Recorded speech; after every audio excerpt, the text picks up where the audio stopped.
Сәлем достар, сіздермен бірге Ерке. Менің каналыма тіркеліп, лайк басуды ұмытпаңыздар.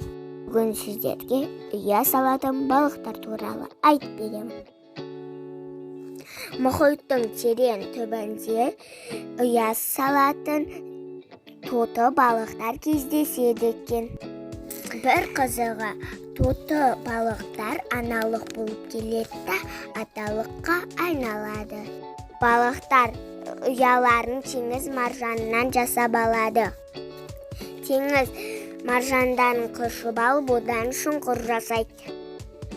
Сол шұңқырға уылдықтарын салады. Теңіз маржандарының күйдіргіш қасиеттері болғандықтан басқа балықтар жолай алмайды.